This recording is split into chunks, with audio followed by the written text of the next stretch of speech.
నర్సీపట్నం మాజీ ఎమ్మెల్యే ఉమాశంకర్ గణేష్ ఆధ్వర్యంలో విద్యుత్ ఛార్జీలపై శుక్రవారం నిరసన ర్యాలీ నిర్వహించారు. వైసీపీ క్యాంపు కార్యాలయం నుంచి ఈపీడీసీఎల్ వరకు ర్యాలీ నిర్వహించి వినతి పత్రం అందజేశారు.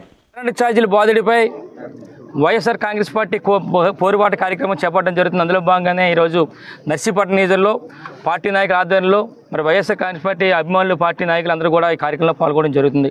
అయితే ఒక విషయం మీ అందరూ కూడా చెప్పాలి. ఈరోజు చూస్తే ఒకసారి ఎన్నికల ముందు మరి కూటమి ప్రభుత్వం చంద్రబాబు గారు ఎన్నో హామీలు ఇవ్వడం జరిగింది. అందులో ముఖ్యంగా ఈ కరెంటు ఛార్జీల మీద ఏం మాట్లాడారో ఒక్కసారి మీ అందరూ కూడా మరి ఒకసారి వినిపించాల్సిన అవసరం ఉంది. ఒక్కసారి సంవత్సరాలు కరెంటు ఛార్జీలు పెంచారు,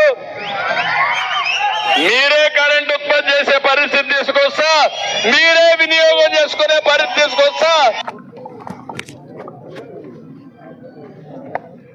రాబోయే 5 సంవత్సరాల్లో కరెంటు ఛార్జీలు పెంచాను, మీరే కరెంటు ఉత్పత్తి చేసే పరిస్థితి తీసుకొస్తా, మీరే వినియోగం చేసుకునే పరిస్థితి తీసుకొస్తా. మరి ఈ విధంగా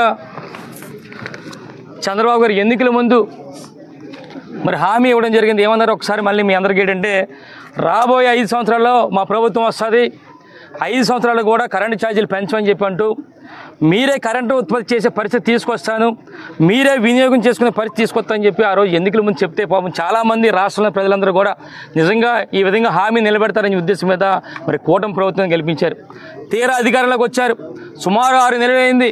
మరి ఈ 6 నెలలు తిరగకుండా ఈరోజు రాష్ట్ర ప్రజలపై పెను భారాన్ని మోపడం జరిగింది.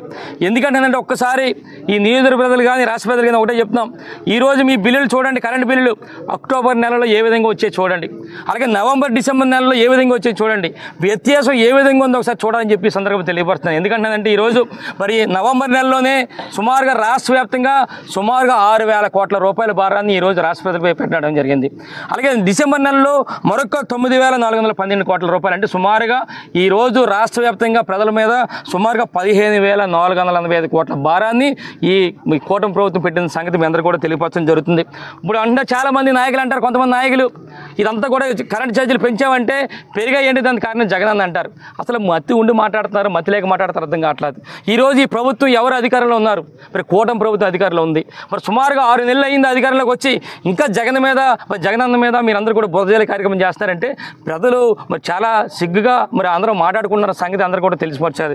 అయితే ముఖ్యంగా ఈరోజు ఏదైతే డిమాండ్స్ ఉన్నాయో ఈరోజు వైఎస్ఆర్ కాంగ్రెస్ పార్టీ ఆధ్వర్యంలో మరి జగనన్న ఆధ్వర్యంలో ఈరోజు చేస్తున్న ఈ ఆందోళన కార్యక్రమానికి ఒక రిప్రజెంటేషన్ ఇవ్వడం జరుగుతుంది. మేము నర్సీపట్నం సబ్ స్టేషన్ దగ్గర మా డిమాండ్స్ ఏంటంటే 4 డిమాండ్స్. ఏదైతే తక్షణమే గృహ వినియోగదారులపై మోపిన 15,485 కోట్ల మరి ఛార్జీలు బాధుడిని వెనక్కి తీసుకోవాలని చెప్పి మొదటి డిమాండ్. రెండోది ఎన్నికల్లో హామీ ఇచ్చిన విధంగా మరి ఛార్జీలు పెంపుని నిలిపిదేయాలని చెప్పి రెండో డిమాండు. మూడోది ఎస్సీ ఎస్టీలకు 200 యూనిట్లు ఉచిత విద్యుత్ కొనసాగించాలని చెప్పి మూడో డిమాండు. నాలుగోది వ్యవసాయ పంపు సెట్లకు వెంటనే కనెక్షన్ మంజూరు చేయాలని చెప్పి ఈ 4 డిమాండ్ల మీద ఈరోజు మా పార్టీ నాయకులు జగన్మోహన్ రెడ్డి గారి ఆధ్వర్యంలో మరి పిలుపు మేరకు ఈరోజు ఈ కార్యక్రమం చేపట్టడం జరుగుతుంది. ఇప్పుడు మా పార్టీ నాయకులందరూ కూడా పెద్దలు సన్యాసిపాత్రి గారు, ఎర్రపాత్రి గారు, మా పార్టీ నాయకులు, కౌన్సిలర్స్, సర్పంచులు, ఎంపీటీసీలు, పార్టీ అభిమానులు అందరూ కూడా, చైర్మన్లు అందరూ కూడా మరి కార్యక్రమంలో పాల్గొని మరి అక్కడ సబ్ స్టేషన్ వరకు వెళ్ళి అక్కడ విందపత్రం ఇచ్చే కార్యక్రమం చేస్తామని చెప్పి సందర్భంగా తెలియపరుస్తూ ఎట్టి బస్సులు కూడా ఏదైతే ఈ భారాన్ని పెంచారో 15,000 కోట్ల రూపాయల భారాన్ని దించాలని చెప్పి ఈ సందర్భంగా తెలియపరుస్తూ నమస్కారాలు తెలుపుకుంటున్నాను. జై జగన్.